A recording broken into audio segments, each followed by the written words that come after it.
device management protocols, and I found the slides on NAT finally. So we'll take a look at these, and then there's a few more labs to finish out the day, and we'll be good to go. I did share my email address in the chat earlier. If you guys have questions after class is over, feel free to shoot me an email. Happy to assist, answer any questions.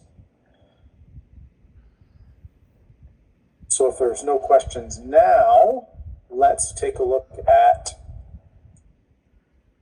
Chapter 9 of Volume 2, which is Device Management Protocols. So there's some protocols that help the system operate, and there's some protocols that help us manage the systems. And there's some that do both, right? So we have protocols like Layer 2 discovery protocols, CDP and LLDP, that are used to help us, if we're on a device, to learn what devices are directly connected. So we get information about what devices are connected on what ports, assuming that they're running either CDP or LLDP. So Cisco Discovery Protocol is obviously Cisco proprietary. LLDP is the industry standard Layer 2 discovery protocol. And Cisco supports both. The industry supports LLDP. We have also the NTP, the Network Time Protocol. This allows us to synchronize our time on our devices so that we can know when things happened. So we want to make sure that the time is synchronized across our environment. So if we have to trace down issues across the network, we can have logs that match. If we don't use NTP, then our time could be off, and we could end up with not being able to figure out time on devices. And then we'll look at logging using syslog, which allows us to centralize logs so that we can better manage them. So if I want to log messages, I can log on the console, or I can log in the terminal. So if I'm consoled in, I can have log messages appear on the console. If I'm in the terminal, I can log. So this is the VTY access. I can log in that session as well. So there's two commands. There's one that's called logging console, and there's another one that's called logging terminal to control those messages.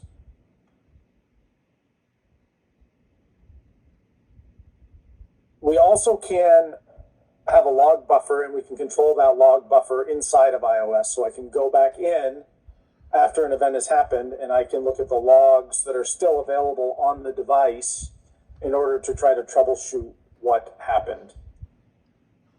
And then I also have the ability to log those out to a syslog server, an external device where I can collect those logs, and then I can view those via a web interface or via some other interface that I can parse those logs.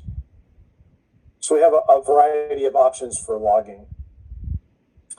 So we can disable timestamps and enable sequencing as opposed to timestamps. So if I am not doing time, like it's single device, or maybe there's only a couple of devices, I can just put sequence numbers in as opposed to timestamps. No service timestamps and service sequence numbers. The issue with doing this is you're going to have trouble correlating events on this device with events on another device if I don't have timestamps. But it is possible. Now, when I log, so this is syslog messages by severity level. It's not just syslog, but it's logging levels within Cisco. So Cisco has 7 different logging levels, from debug, which is the most information, all the way down to alerts, which is going to be only mission critical things that occur. So between there is emergency, critical, error, warning, notification, informational, and debug. Now on the syslog side, we generally have debug, normal, impactful, and severe, and we see how they map those to the Cisco debug levels.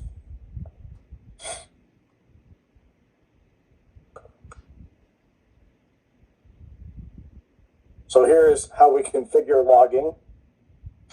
So if we want to log to the console, the command is logging console, and we can set the level. So it's logging console, and then either the level name, if I'm using the Cisco names, or the level. So I could do 7 or I could do debug, and that would be the same. I also can do it to the terminal, which is logging monitor. If I want to do buffered and write them to a log file inside of the iOS, then it's logging buffered. When I'm doing logging buffered, I can set the level. I also can set the size of the buffer. So I can determine how much data is being stored before it starts overwriting. And then I can also do syslog, which is logging host and the address of the syslog server. And then what level I want to set out. So here's a sample network that we're going to look at. We're logging to a syslog server. So on R1, we have logging console 7, which is going to dump debug information out to the console. Logging monitor debug level, which is going to dump logging information out to the terminal by VTY in. Logging buffered 4, so not at debug level. We're going to store at level 4, and then we're going to log host and the syslog server, and that we're going to actually do warnings. So logging trap warnings are going to be sent to the syslog server, which is level 4. Why am I not sending, or why would they not want to send debug information to the syslog server during normal operations?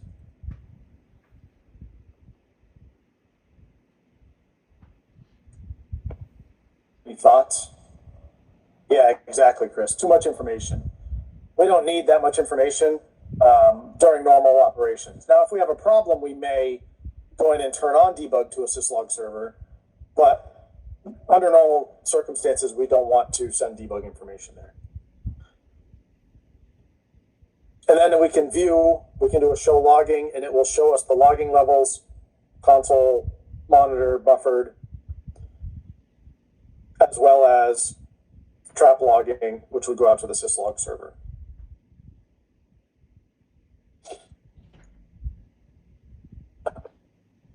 So seeing severity 3 and severity 5 messages at the console, and severity 3 only in the buffer. So if we are looking at the console, we're going to see severity 3 and 5. So here's severity 5. We're in terminal. Severity 5. No shutdown. There's a severity 3.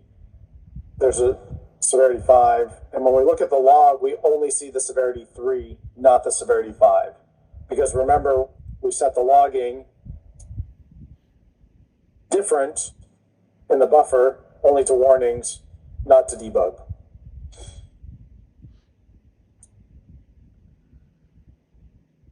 If we turn on a debug, we are going to see that information in the console because we've turned on debugging at the console. We will not see that information in the log because we have not turned that on the log.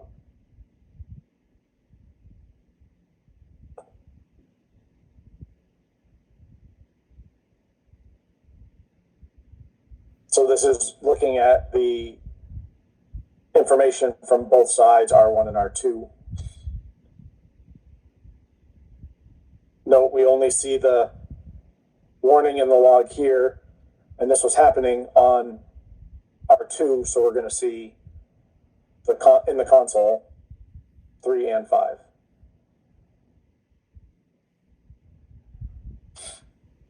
Now, we normally want to make sure that we are syncing clocks. We can manually set the clock on a Cisco iOS-based device, We do that by setting the time zone.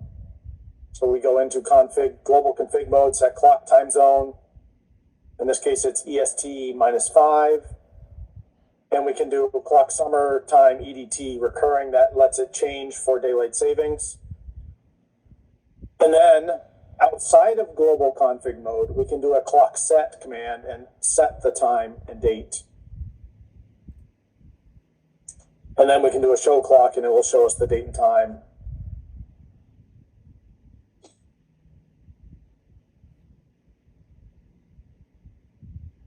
However, you shouldn't set your clocks manually. You will want to probably set the time zone, but you're probably not going to want to set the clock. You are going to want to use NTP so that we have synchronization across devices.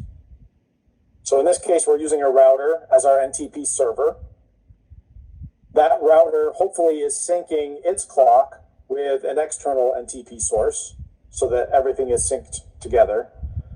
But even if it's not, as long as we're syncing all of our systems to this clock, we'll be good to go. Now in this case, we actually are running, this is the NTP master. We have an NTP server that points this one to the master. We have an NTP server running here that points this one to this client, which is also running as a server. So Cisco IOS will run both NTP client as well as NTP server. What's the advantage of having this method where I have a master and then I run NTP server on a different router to talk to this other router? Rather than having R1 talk to R3 to get its time.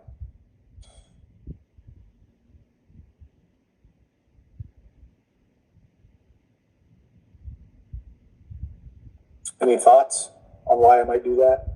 Probably doesn't make sense in this small environment, but as the environment gets bigger, longer path is part of it. It also could be a lot of traffic to R3 if everything in the enterprise was coming back to R3 to get its time. So if I distribute that out, it distributes the load for NTP across the network. So how do I configure it? Well, here on R1, so that's R1 over here. I configure it to have an NTP server of 172.16.2.2, which is R2. And on R2, NTP server 172.16.3.3. And this is in global config mode. And then on R3, I set NTP master, and 2 is the stratum. So its stratum is 2. It probably has a stratum 1 server, global time server somewhere that it's syncing from. And then if I do a show NTP status, it will tell me if my clock is synchronized. In this case, it's synchronized stratum 4 to 172.16.2.2. And then the time reference.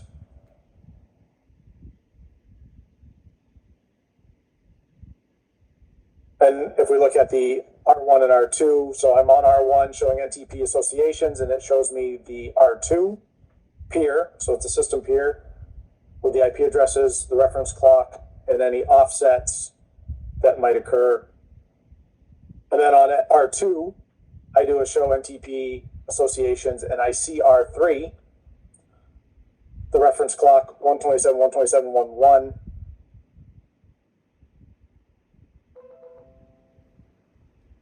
and the delay and offset from that one. Note this one says it is in client server mode. This one is also in client server mode. So it can be both a client and a server. On R3, if I do a show NTP status, the clock is synchronized. It's referencing 127.127.1.1. What does 127 network signify?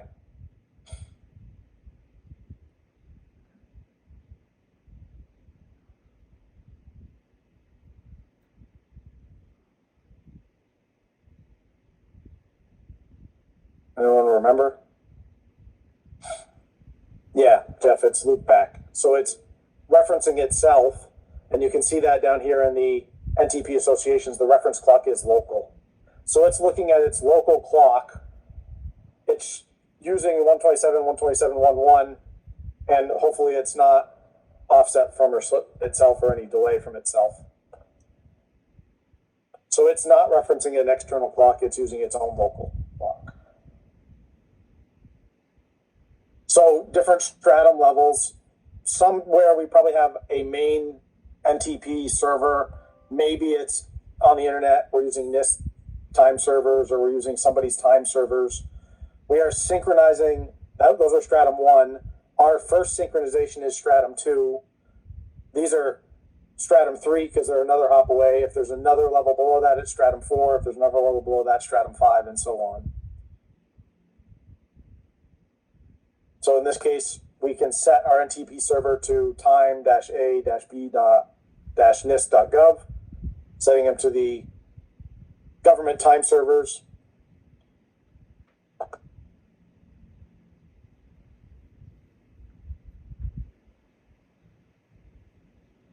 And then our NTP configuration on R1 and R2.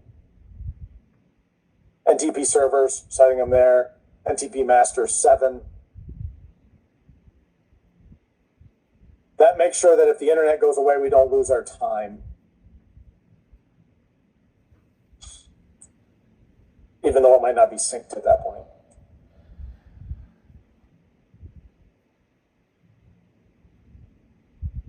So the availability issue of referencing the NTP server's physical interface. So if I'm referencing this interface, interface 3, and this interface goes down, NTP stops functioning.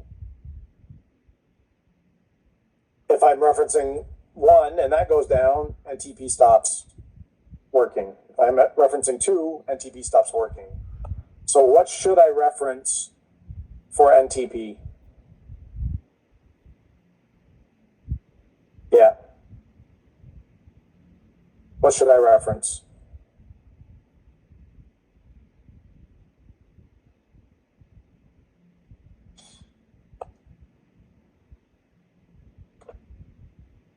So I should be using a loopback interface. Why? Because it's up regardless of all the other interfaces. So in this case, I created a loopback interface 0, assign it an IP address. I make sure that that loopback interface is routed throughout my organization using the routing protocol. And then I use that as my master NTP source loopback 0 so that it's never down. So this is a best practice. Don't use a physical interface, use a loopback interface for your NTP clock source. Any questions on NTP?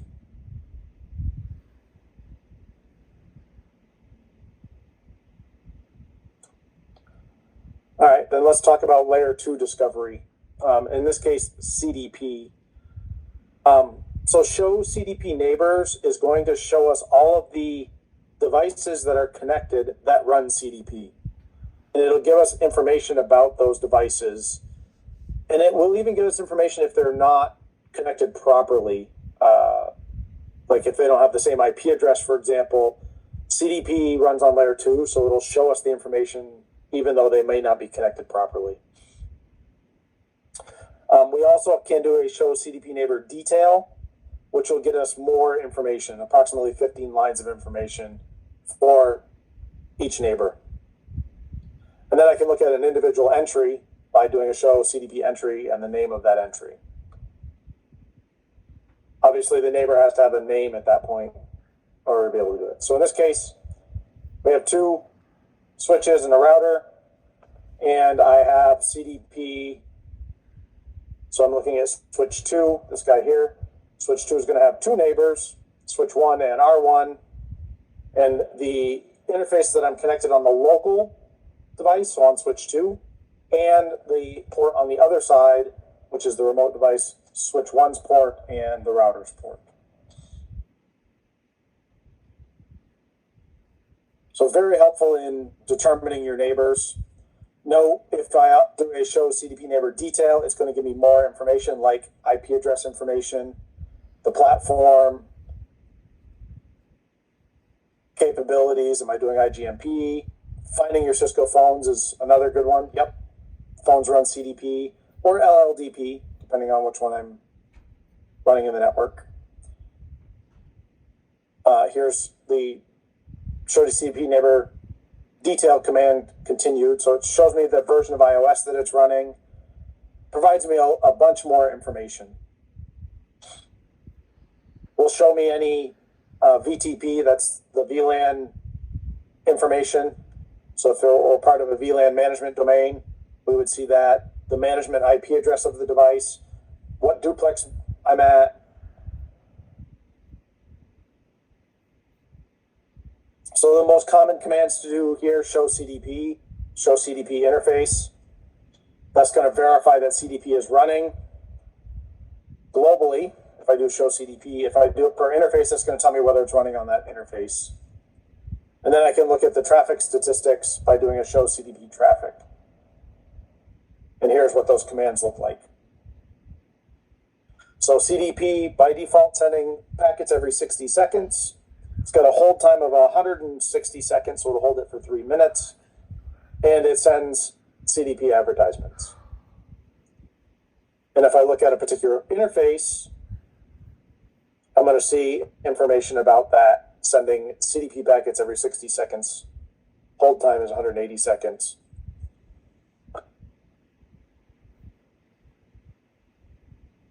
Yep, there you go, Jeff. Find your phones. Show CDP, neighbor, include SEP. Very handy if you're looking for phones, for sure. Cisco phones. And then here we see show CDP traffic. It just shows us the packet counts.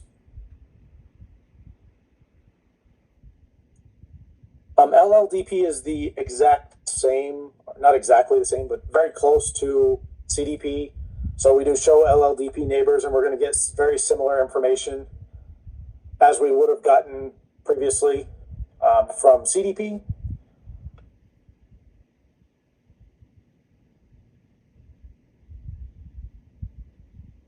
So here is showing a particular entry for R1 LLDP, local interface, remote interface, iOS versions, system capabilities, management IP, a lot of the same stuff we see with CDP. The difference is, obviously, this is industry standard, so I will see other things other than Cisco devices using LLDP. To enable it, global config LLDP run. And then on the interface, I have the ability to do no LLDP transmit or no LLDP receive if I want to turn it off. So if I only want it on a few ports, I can shut it off, and I can make it so it's only transmitting or it's only receiving as well. There are some devices, like phones, for example, that can use LLDP or CDP to determine what VLAN they're supposed to be on. So if I'm using the voice VLAN, then LLDP or CDP is what tells the phone to go on those VLANs. So I need to make sure that the protocol is turned on. And note, we have similar commands, show LLDP on the interface, and show LLDP traffic. So Cisco CDP came out, and then somebody decided they wanted a standard, so they made LLDP, and it basically mimics what CDP does.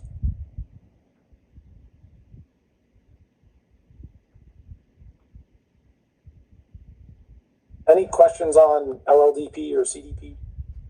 Any security concerns with CDP or LLDP?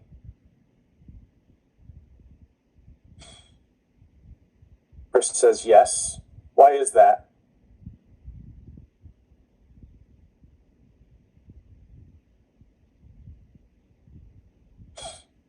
Yeah, because you can garner a bunch of information from CDP. So if somebody plugs in to your switch and runs CDP or LLDP, and you're running it, they can pull all the information about your switch, right? Management IP addresses, versions of code. They can get a bunch of information from that in order to be able to better attack you. So you do need to be careful running CDP or LLDP, and only run it where you need to.